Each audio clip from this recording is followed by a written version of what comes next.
Welcome to the Monday Monologue, and you might be able to guess what this week's about by looking at the table, but we won't jump into that quite yet.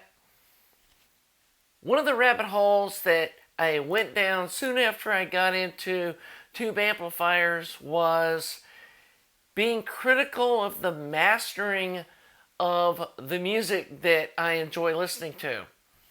And I quickly discovered something that I had never noticed before until I had a good tube amp and some nice speakers and a nice CD deck, was that some of the masterings on CDs are really bad. And for some, it's difficult, if not impossible, to find a good remastering of something that was originally intended to be on vinyl.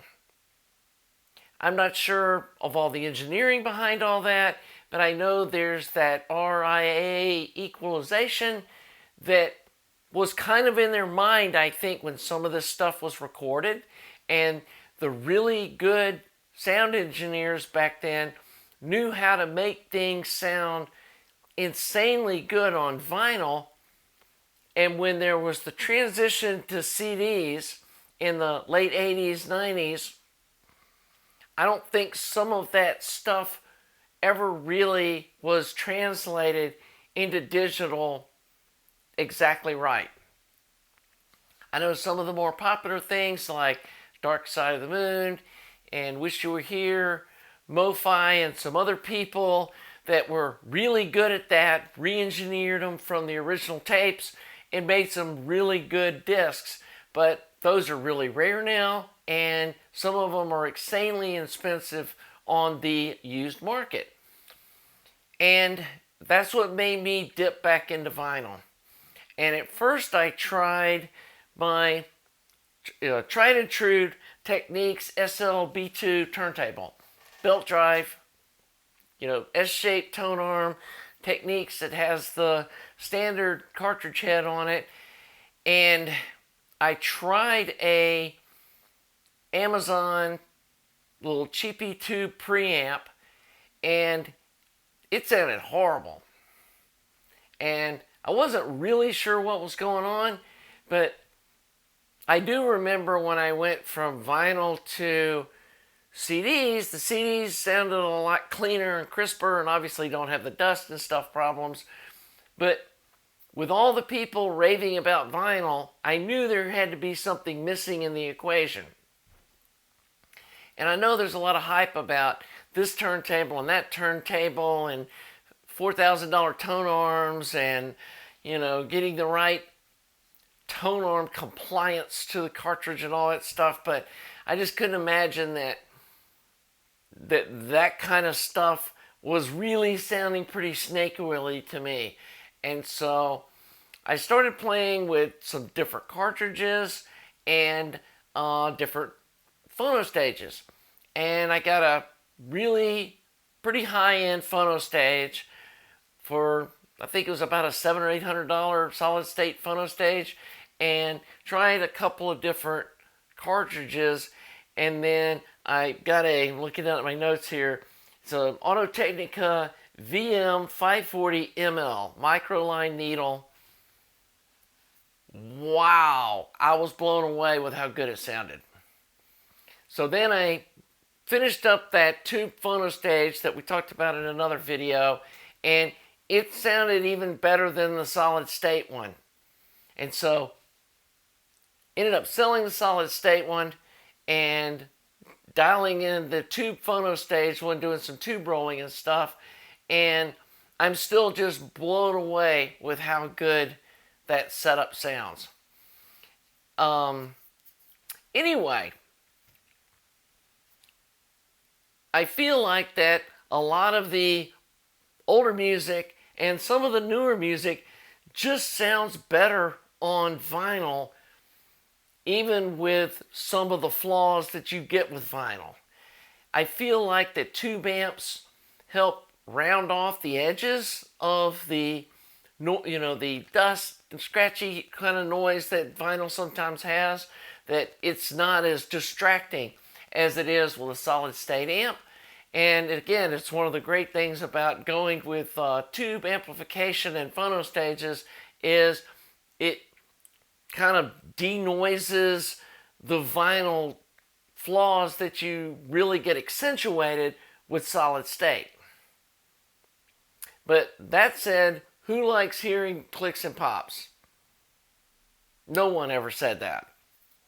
And so we're going to go over how I clean my vinyl and keep it in good shape.